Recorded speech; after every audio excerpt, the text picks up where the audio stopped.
एक दिन गर्म रेगिस्तान के दरमियान एक सब्ज तोता अपने छोटे से बच्चे के साथ उतरा। दोनों ने इर्द गिर्द देखा तो रेत के नीचे नीलम जैसे चमकदार नीले पत्थर नजर आने लगे।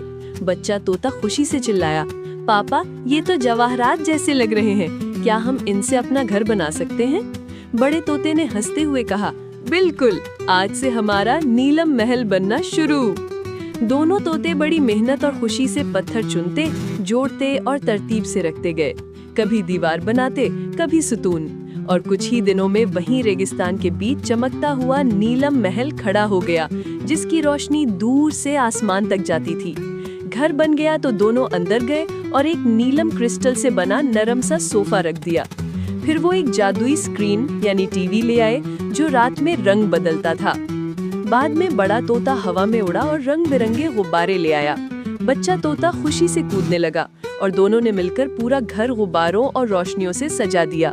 घर देखकर लगता था जैसे कोई नीली रोशनी का महल हो। आखिर में दोनों तोतों ने खुशी से कहा, अगर हमारा नीलम महल अच्छा लगा हो तो लाइक और सब्सक्राइब जरूर करो।